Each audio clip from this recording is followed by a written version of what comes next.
नमस्कार, आप देख रहे हैं ASTV 24 अंकित संवाद। ASTV 24 अंकित संवाद में आप सभी दर्शकों का स्वागत है। पांडे, ASTV 24 का राष्ट्रीय समाचार संपादक, हमारे साथ उप संपादक डॉक्टर श्री रजनीश शुक्ला जी, प्रोड्यूसर शिवम त्रिवेदी जी के साथ हम आए हुए हैं समाजवादी पार्टी के कद्दावर नेता और पूर्व MLC शशांक यादव जी के आवास पर, जिनके द्वारा अभी कुछ राजनीतिक परिप्रेक्ष्य में साक्षात्कार किया जाएगा। हम खड़े हुए हैं MLC शशांक यादव जी के आवास पर।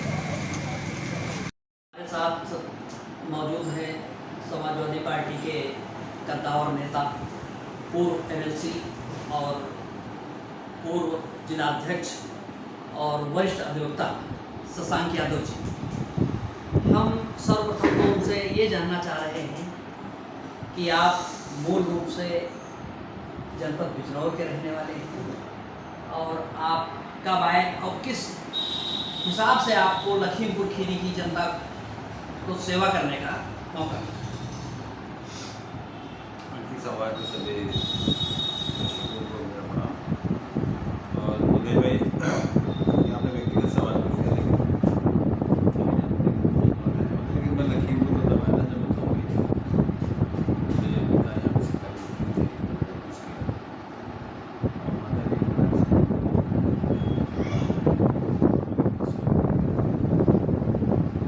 सरकारी बिजनौर में पास हुई है सारा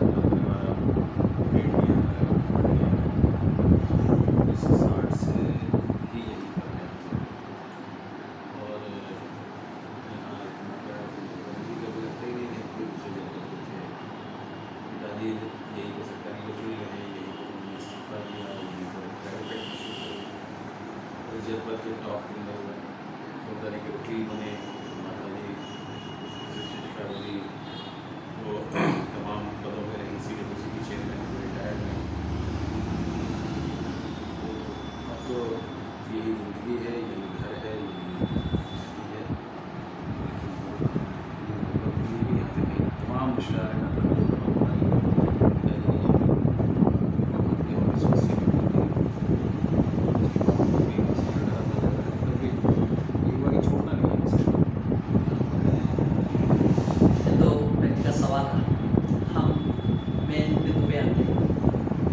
भाजपा की सरकार है, पूर्ण बहुमत की सरकार है। सबसे बड़ा मुद्दा एक इस समय जो चल रहा है वो है गाय। प्रधानमंत्री जी ने उन्नाव की रैली में कहा भी था कि 10 तारीख के बाद में इस पर सरकारें काम करेंगी और बेसहारा पशुओं को बेसहारा नहीं रहने दिया जाएगा। किंतु कुछ नहीं दिख रहा है, धरातल पर तो कुछ नहीं दिख रहा है। क्या कहना है आपका इस मुद्दे पर? गाय कहिए उसको आप छुट्टा जानवर मसला और प्रधानमंत्री ने बहुत सी बातें कही थी, कहाँ उनसे सवाल करेंगे, तो इतनी ज़्यादा बातें वो कह चुके हैं वो खुद भी याद नहीं रहता बेचारों को। उन्होंने 15 लाख रुपये देने का वादा किया था, उन्होंने 1 करोड़ रोजगार हर साल देने का वादा किया था, उन्होंने स्मार्ट सिटी बनाने का वादा किया था, उन्होंने 2022 में ट्रेन चलाने का वादा किया था, उन्होंने यहाँ तक कहा था कि किसानों की आय दुगनी होगी। तो उसी इस तरह के तमाम जुमलों में एक जुमला ये भी रहा है, छुट्टा जानवर उनको राजनीतिक रूप से लाभ पहुँचाता है और जो वो हिंदू मुस्लिम की बहस करना चाहते हैं उसमें एक बहुत बड़ा इसका योगदान है। गाय माता से हम लोग का एक देश में रहने वाले 80% हिंदू समाज का एक भावनात्मक रिश्ता है और उस भावनात्मक रिश्ते का पॉलिटिकल इनकैशमेंट किया है।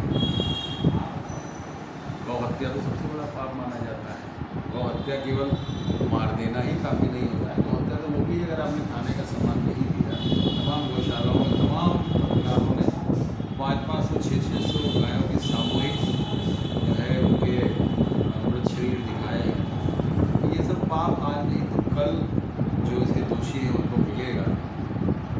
छुट्टा जानवर एक मुद्दा है और इनको दूर करने का सरकार के पास कोई भी विधिवत तभी एक तरीका है कि जब बड़े स्तर पर गौशालाएं बने, पशुओं की जो छोटा जानवर है उनकी नस्ल और जो अच्छी ब्रीड के जानवर हैं उनको बढ़ावा दिया जाए, तभी ये संभव है। इसके लिए एक बहुत बड़े धनराशि की आवश्यकता है, लेकिन सरकार सोचती है कि शक्ति रहेगा उसी से हमारा लाभ है और सरकार के पास जो कर्मचारियों को पैसा वेतन देने के लिए चमेल साहब, अभी 2022 का विधानसभा चुनाव जिसमें लखीमपुर खीरी में लग रहा था कि कहीं तो ये लग रहा था 6 सीटें मिलेंगी सपा को, कहीं ये लग रहा था कि 4 मिलेंगी, ऐसे कयास लगाए जा रहे थे, मीडिया रिपोर्टें आ रही थी। लेकिन ऐसा क्या हुआ कि जिससे एकदम कोई सीट नहीं मिली और क्लीन स्वीप हो गया।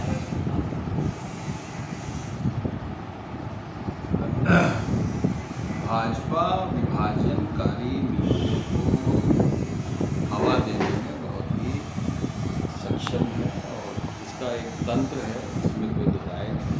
RSS के जरिए वो गाँव उसमें धार्मिक आधार पर ध्रुवीकरण करने में बहुत फ़ायदा उठाया है और इसी वजह से जनता का मन होने के बावजूद उन्होंने हर वो तरीका अपनाया जो कि शासन सत्ता में वो थे।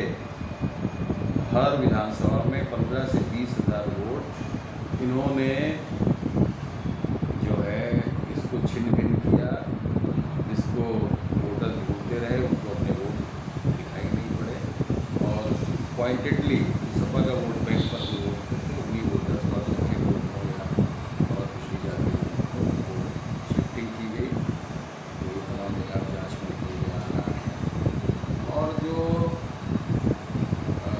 राशन की जो स्थिति थी वो भी एक मुद्दा रहा जिसने काफ़ी बड़ी संख्या में प्रभावित किया विरोध तबके को और इन्होंने एक माहौल बना दिया है भाजपा में कि जिंदा रहना ही विकास नहीं है। इतना ज़्यादा आदमी पीड़ित है, उसे लगता है कि राशन मिल रहा है यही बहुत काफ़ी है, वरना आप तो मर जाते, ये उसके दिमाग में भरा हुआ है।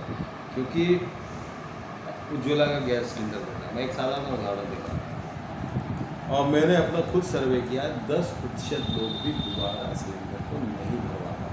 आपको मीडिया में आ जाएगा पता कर, अगर 1100 रुपये एक परिवार सिलेंडर भरवाने के लिए नहीं निकाल पा रहा है आज़ादी के 75 साल बाद और 5 किलो राशन के लिए लाइन में लगा है, आप स्वयं सोच सकते हैं कि कितना बड़ा जो है दुर्भाग्य है देश में। गरीबों की संख्या 2014 के बाद बढ़ गई, ये मैं नहीं कह रहा हूँ, स्टेट बैंक बोल रहा है, ये तमाम जो विश्व की बड़ी संस्थाएं हैं वो बोल रहे हैं। और एक अजीब देश है हमारा, इनकी नीतियाँ पूरी पूंजीपतियों को फ़ायदा पहुँचाने वाली नीतियाँ हैं और इन नीतियों के चलते हुए इन्होंने हमारे यहाँ अरबपति भी बढ़ गए हैं, 141 नए अरबपति। तो मेरी समझ में नहीं आ रहा है कि हमारी आपकी सबकी आमदनी, स्टेट बैंक का होम सर्वे बोल रहा है कि 20% आमदनी हम लोग की घटी है कोरोना काल में और अडानी अंबानी जैसे कॉरपोरेट्स की 243 गुना बढ़ी है। आप अंदाज़ा चीज़ें कहाँ से कहाँ जा रही हैं, किस रूप में ये चीज़ें आगे बढ़ रही हैं। कॉरपोरेट्स के चंदे के दम पर ये सरकारें टिकी हुई हैं, कॉरपोरेट्स के इशारे पर नीतियाँ बन रही हैं। आम आदमी के दही दूध पर भी टैक्स लग रहा है, कफन तक पर टैक्स GST लग रहा है। ये स्थितियाँ सिर्फ इतनी है कि आदमी को केवल उतना, जैसे एक उदाहरण है कि हिटलर ने एक बार मुर्गी के पंख नोच दिए, मुर्गी अनमरी हो गई और 15 मिनट बाद दाने लेके मुर्गी के पीछे चला तो वही अनमरी मुर्गी हिटलर के पीछे चलने लगी। तो आज भी वही स्थिति है कि जनता को इतना ज़्यादा कमज़ोर कर दिया है कि जनता केवल जिंदा रहने को ही विकास नहीं करेगी। साहब एक और प्रश्न जानना चाह रहे हैं उत्तर कि अभी पिछले दिनों किसान आंदोलन पुनः लखीमपुर खीरी में राकेश टिकैत द्वारा किया गया, क्या संदेश देना चाह रहे थे किसानों के हित में, क्या संदेश देना चाह रहे थे राकेश टिकैत जी?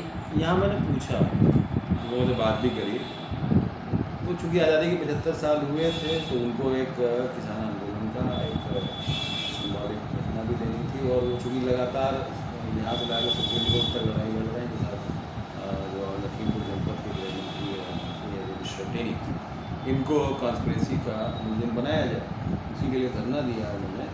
और ये साधारण सी बात है कि वो केवल ये जो यहाँ पर आए थे, किसानों का कोई भी संगठन होता है वो अपनी बीच में ताकत को असेस करता है, और एक सक्सेसफुल धरना उन्होंने यहाँ पर किया।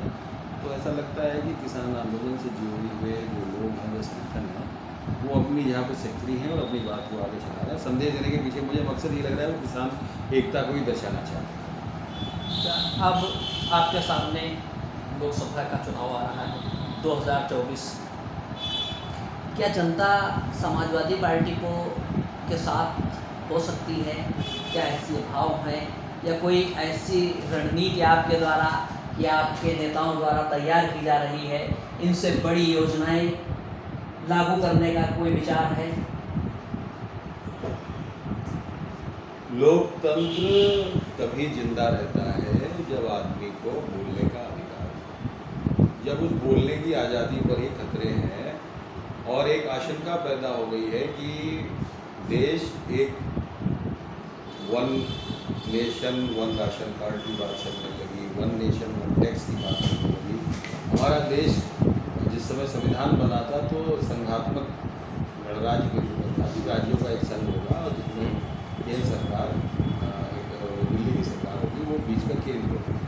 अब हर चीज़ को वो केंद्राधीन करना चाह रहे हैं, और केंद्राधीन करने के पीछे मंशा वही होती है कि वो एक तानाशाही की व्यवस्था होती है। देश तानाशाही के ऊपर बढ़ रहा है। प्रधानमंत्री ये अपने आप को चूँकि आज जिस तरह से आ रहा है, कोई उन्हें अवतार कह रहा है, कोई उनका जो इसी देश में आपातकाल से पहले देवकांत बरुआ बोले थे कि Indira in India, India in Indira. तो जब नेता की इस स्तर पर अंधभक्ति होने लगती है, देश में तानाशाही बढ़ती है और सरकारें किसी भी रूप में विरोध को बर्दाश्त नहीं कर पाती हैं। देश एक खतरनाक मोड़ की ओर है। अभिव्यक्ति की स्वतंत्रता खतरे पर है। पत्रकारों पर जितने मुकदमे इस सरकार ने किए हैं, अभी NDTV का अधिग्रहण हुआ, वही टीवी बोल रहा है, और अडानी दुनिया के 3वें नंबर के अमीर हैं, उन्होंने इसको इसलिए सिर्फ खरीदा कि उस पर भी कंट्रोल स्वामित्व उनका हो जाए। ये सरकारें जो तानाशाही की ओर बढ़ती सरकारें हैं, वो प्रजातंत्र को पसंद नहीं करती हैं। उनके लिए प्रेस जो कि चौथा खंभा है, उसकी आज़ादी उन्हें पसंद नहीं होती है। जितने भी अच्छे और टॉप क्लास के एंकर से आज देख लीजिए कि आज की तारीख में वो कोई भी पत्रकार, चाहे वो पंडित सिंह वाजपेयी हो, चाहे वो अमिताभ शर्मा हो, चाहे वो करण हो, इस तरह के जितने भी बड़े बड़े पत्रकार रहे, वो सब निकाल के चैनल से बाहर कर दिए। इन चैनलों में से 36 चैनल और 18 चैनल क्रमशः अडानी और अंबानी के कब्जे में हैं, और सरकार चाहती है कि जनता वही देखे जो वो दिखाना चाहती है। ये तो कहिए कि सोशल मीडिया है जिस पर लोगों की बातें आ रही हैं, लेकिन इस पर भी मुझे बहुत ज़्यादा दिन तक इस पर उम्मीद नहीं है। जनता अगर अपने अधिकारों के लिए सक्रिय नहीं होगी तो कोई देवदूत नहीं आएगा। लोकतंत्र में आपको अपने अधिकारों की रक्षा खुद करनी होती है, और ये हमें 2022 के चुनाव में दिखाई दिया था। अखिलेश जी को जिस तरह से व्यापक जन समर्थन मिला था, तो हमें कोई ये धोखा नहीं है कि वो सपा की मेहनत थी। सपा की मेहनत तो थी, लेकिन भाजपा के खिलाफ जो एक जनमानस था वो एक जगह पर पोलराइज हुआ। आज भी ये 40% वोटों पर है और 60% वोटों का बंटवारा है जो भाजपा को नहीं पसंद करता है। अब अगर एक समझदारी बनती है, और मुझे लग रहा है कि जनता ही समझदारी बना देगी 2024 में, वो जो बीजेपी के विरुद्ध वोट है वो अपने आप में पोलराइज होगा। किस रूप में होगा ये वक्त बताएगा, लेकिन मुझे लग रहा है कि जनता अब आजिज़ आ चुकी है पिछले 8 सालों में।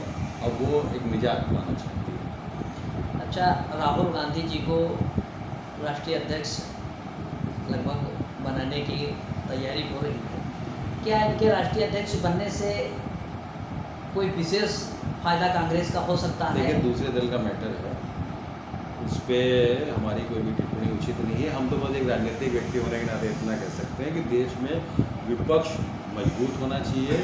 कांग्रेस एक बड़ी पार्टी है, तो उसके यहाँ अंदर अगर एक शांति कायम होगी तो एक शांतिपूर्ण अनुशासित विपक्ष जो है वही तानाशाही की प्रवृत्ति वाले भाजपाइयों से लड़ सकता है। तो अगर विपक्षी पिछड़ा रहेगा तो लड़ाई कैसे होगी? लेकिन मुझे लग रहा है कि हर विपक्षी दल में धीरे धीरे समझदारी पैदा हो रही है, क्योंकि हमें जो खतरा दिखाई दे रहा है कि संविधान में परिवर्तन ये कल को कर सकते हैं। हम भाजपाइयों को धर्मनिरपेक्षता से बहुत नफरत है, उनको समाजवादी शब्द से बहुत नफरत है, और कई बार वो छुपाते भी नहीं, कई रिटें और राज्यसभा में बिल भी पेंडिंग पड़े हैं। तो यही एक कदम आगे बढ़ के कहिए वो क्लासिफाइड मतदान भी कर सकते हैं कि मतदान भी केवल लिमिटेड लोग ही देंगे जिनको सरकार चाहेगी वही मतदान करें। इसलिए खतरा है, और इस खतरे को जनता भी धीरे धीरे महसूस कर रही है, विपक्ष भी महसूस कर रहा है। तो एक गठजोड़ बनना चाहिए। ये तो हमारे राजनीति और हर बारे में आपसे चर्चा हुई। मैं आपके जीवन की एक ऐसी अहम घटना के बारे में जानना चाह रहा हूँ जो हमेशा याद आती हो, याद रहती हो और याद रहे। घटना करके ऐसे तो तमाम बातें हैं, लेकिन जो हर घटना को साझे रूप से शेयर किया जाए तमाम से निजी यादें हैं, उससे कोई मतलब नहीं है। हाँ, जो एक याद रहता है मुझे, चुनाव में इतने चुनाव लड़े, इतने 57-58 चुनाव लगवा चुका हूँ। एक चुनाव जो 2004 का था, जिसमें विनय कटियार सिटिंग MP फैजाबाद से लखीमपुर आए, दाऊद अहमद शाहबाद से यहाँ चल गए, रवि रमन समाजवादी पार्टी से। और उस वक्त एक लग रहा था डर कि कैसे होगा, क्योंकि विनय कटियार एक फायर ब्रांड भूमि नेता थे और दाऊद एक अकलियत के एक बड़े नेता थे, बसपा के सांसद थे। लेकिन बैठे बैठे हम लोग बैठे हुए थे और एक नारा बन गया कि क्या किया जाए। ये हुआ कि ये दोनों लोग बाहरी लोग, तो एक बहुत छोटा सा लड़का, उनने कहा कि साहब कुछ ना फैजाबाद ना शाहबाद और ये भैया जिंदाबाद। वो उसने मटके लगा, वो लाइन मैंने पकड़ ली, फैजाबाद ना शाहबाद, रवि भैया जिंदाबाद। और ईमानदारी की बात है, उस एक क्षण की घटना ने, उस एक नारे ने एक स्वाभिमानी लड़ाई को पैदा किया। और विनय कटियार भी यहाँ से निकल के गए, हार के गए, तीसरे नंबर पर रहे। और दाऊद अहमद भी बसपा के सिटिंग MP थे, और वो उसको तीसरी बार जीते थे। वो घटना मेरे दिमाग से आज भी नहीं निकलती कि किसी एक बच्चे का लगाया हुआ नारा वो हमारे पूरे इलेक्शन कैंपेन का एक मेन स्ट्रीम का नारा बना था। ये घटना हो रही। आखिरी सवाल करना चाहेंगे शशांक जी, 2024 का लोकसभा चुनाव आ रहा है, क्या आपने मन में विचार किया है कि हम चुनाव लड़ेंगे, या पार्टी ने मौका दिया तो लड़ने का विचार रहेगा? हर राजनीतिक आदमी चुनाव लड़ने में पीछे नहीं हटता, और हमने इच्छा भी जाहिर की थी। लेकिन मेन चीज़ ये है कि हम पार्टी को खड़ी करने के लिए, पार्टी हम लोगों ने खड़ी करी है बात, तो जो हमारे पार्टी का फैसला होगा उसे करना है। हमारी अपनी इच्छा हमने उनसे बता दी कि हमारी इच्छा है। बहुत बहुत धन्यवाद। हमारे साथ थे पूर्व MLC समाजवादी पार्टी के पूर्व जिला अध्यक्ष और वरिष्ठ अधिवक्ता, जिन्होंने राजनीति में और अपने जीवन परिचय के बारे में भी बताया। मैं ASTV 24 की परिवार की तरफ से आपको बहुत बहुत धन्यवाद देता हूं और आपके उज्जवल भविष्य की कामना करता हूं।